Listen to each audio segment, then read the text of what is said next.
Good afternoon. I'm Licking County Sheriff Randy Thorpe, and here present with me today is Licking County Prosecutor Jenny Wells, Good afternoon.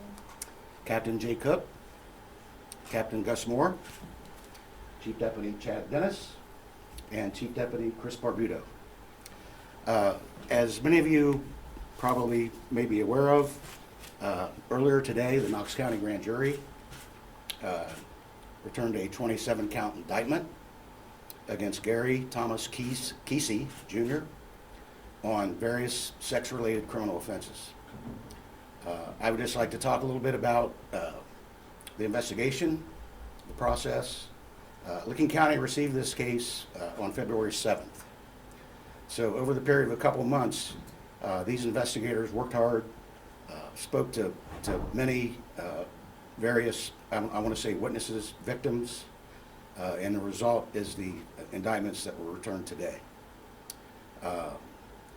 It's been a case that's drawn a lot of attention, but I just want to make sure everyone realizes that our focus is on the victims. That's what matters to us. The victims in this case, unfortunately, had to wait. It's my understanding that that there were victims that came forward as early as December. We received the case in February. There were a couple of agencies that looked at doing the investigation. They opted not to for their reasons. But when we were asked, we felt obligated. The churches in our county, and we felt that justice wasn't being served to these victims. So that was our purpose for taking the case. As for the indictments and the breakdown of that, I'll let Jenny Wells speak to that. Thank you, Sheriff. Good afternoon. Thanks everybody for coming here today. I do want to commend the Licking County Sheriff's Office for their extensive investigation, which led to the case being presented today to the Knox County Grand Jury. They did a thorough investigation that took them to multiple states and led them to tracking down somewhere near 40 witnesses that they've interviewed. And this case is far from over at this point, but as the sheriff said, it was time for us to move forward with the information we had at this time and present the case. So today the Knox County heard testimony and did return that 27 indictment that the sheriff spoke about, involving 3 victims of sexual abuse who have come forward. These courageous young women have spoken out and come forward, and they are to be commended for their bravery and supported. They're very serious charges that we've considered and the grand jury voted on: 11 counts of rape, 11 counts of gross sexual imposition, and 5 counts of unlawful sexual conduct with a minor. And as I indicated, that the investigation is still ongoing, and we simply would ask, and I'm asking on behalf of the Sheriff's Office as well, that anyone who has any information or anybody who has been a victim, that they still can come forward and share that information with law enforcement so they can conduct an interview. That's what I have at this time. Any questions or anyone else? Out of the victims, the 3 victims, with respect to what were their ages? Sure. When the alleged assault happened? Sure. The victims' ages range from approximately 6 years of age to 15 years of age, and that includes all 3. Some obviously were only 6 or 7. One was 10, and the other victim, it was a long-term from approximately 8 until 15. Have you connected any of the abuse to the church? What does that mean? I'm not sure I understand. Have I connected any Do any of abuse? the victims have any association with the church, and did any of the abuse have any relationship to what his job was at the church?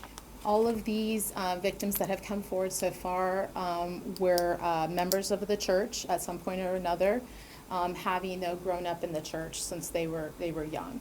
So there is no evidence that we received up to this point of anything occurring in the church or at the church. At the time of with where the investigation stands now, is there a sense of how many victims are involved at this point, and any sense if any more victims may come forward? As I indicated, we have indicted, the grand jury returned indictments on 3 victims, and those are who that have come forward and disclosed sexual abuse. Sheriff, you mentioned earlier how this is all about the victims. I mean, this is extremely hard to just read this indictment. What has this been like this last month or so? You know, talking to those 40 witnesses, talking to these victims and investigating this case. Can I let one of the investigators speak to that? Like I Step stated, up to the podium, please. sure. As they stated, we were handed over the case. We began the initial interviews and then obviously speaking with the victims. It's kind of sad to say our part of this is easy. It's all about the victims. It's them retelling their story. So we tried to minimize, them retelling it and retelling it. So again, the focus is on the victims and the hard part's on the victims. Do you know any reason as to, you know, why they chose to come forward now? And also, if other people are talking about coming forward, if those witnesses that you talked to had some sort of relation to these victims, do you know any connections? As the prosecutor mentioned, they were all members of the church. This case is far from over. There are others we want to speak to, so I don't really want to comment on where we're going futuristically with the investigation. And I would add, disclosure of sexual abuse is a very personal decision. So the why is a very difficult thing to answer. I have a question for Jenny Wells. So Tom Keesee was a minor when the abuse occurred? Some of the charges that he's been indicted on did occur, are during the time period when he was under the age of 18. So in a prosecutorial sense, what happens there? Is he charged or prosecuted as a minor or as an adult? Since he is over the age of 21, common police court has jurisdiction on all those offenses. And so it just goes along with the adult charges as well. And then the court takes that into consideration at the time of sentencing, after trial. That's the only distinction. You said did you say there were around 40 witnesses that were spoken to? I believe that's correct. Is that Is that the around- specific number then? Is that? It's not exactly 40. It was around 40. I can't remember, 38, 42. I'm not sure, somewhere around there. Do you believe that the abuse ended in 2011, or is there any concern that anything happened between 2011 to present day? Based upon the disclosures from the victims, 2011 is the last information that we have of victimization. The churches said that there were 2 suspects. Can you confirm this, that there were 2 people involved in sexual abuse allegations? I can, Lieutenant, you want? yeah, I can comment on that. There has been allegations against 2 separate suspects. However, the only one we investigated was Tom. I believe Fairfield County Sheriff's Office is handling the other case. Fairfield County is that? Based upon the information that was disclosed, that the acts occurred in Fairfield County. Can you Of the talk sexual about, abuse. oh, I'm sorry. Can you talk about how his role at the church did it give him any access to these victims, and did his role at the church have anything to do with how he was able to victimize these women? So I'm going to indicate kind of what my general thought is on sharing information, that the case will be tried in court and the evidence will be disclosed in the courtroom. I think based upon the disclosures from these young ladies, that his role in the church changed over time, and some of these offenses were occurring as a juvenile as well, when he did not have authority in the church. So, Do the allegations in the Fairfield County case involve sexual assault as well? I would refer you to the Fairfield County Sheriff's Office.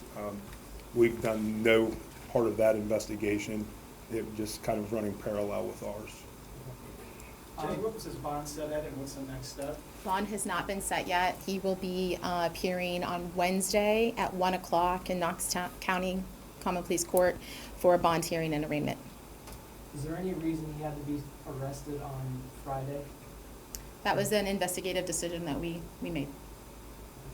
Because some of these offenses took place when he's a minor, are there any other adults who could be charged in this case? Again, I would say the investigation is ongoing. We're just gonna leave it at that. Is he considered flight risk?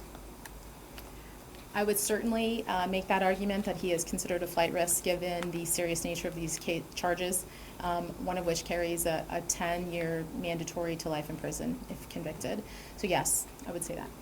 What comes next for you guys? Arraignment, Wednesday.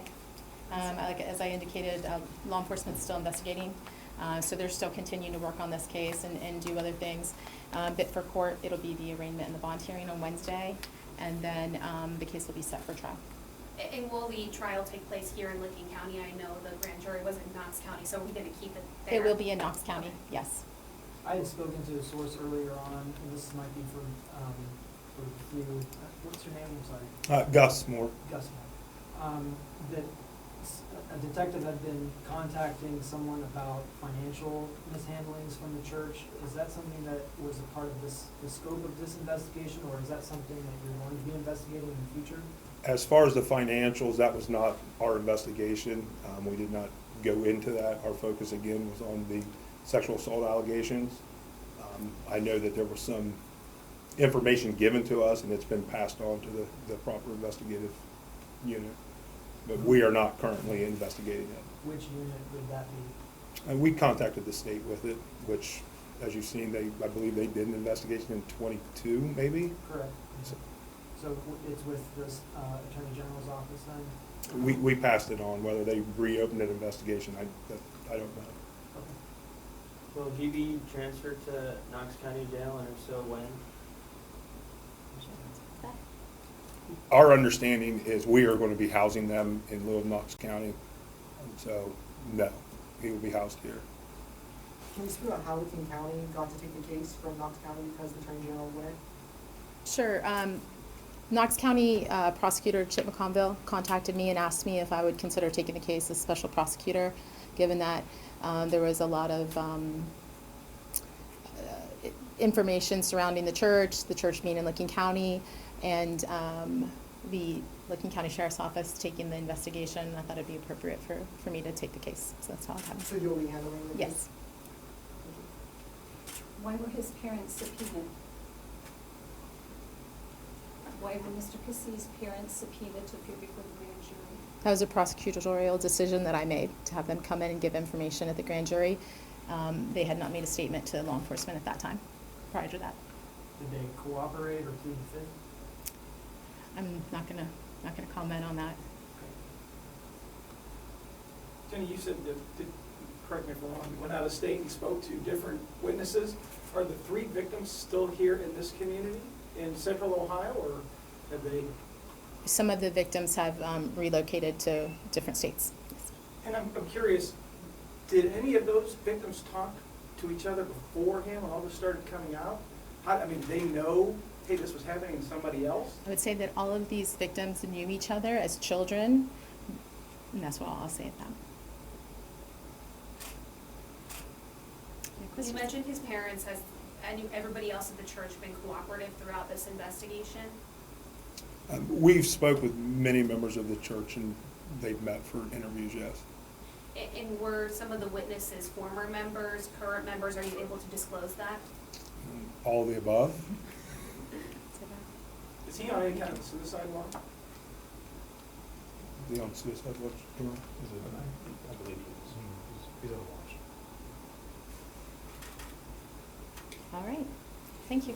Thank you. Yeah. Again, we would urge folks, if you have any information, additional information relative to the current charges, if you've been victimized, we would certainly urge you to reach out to our office, and I can assure you that we will take care of it, and there will be a full investigation. So I just want to make sure we get that back out.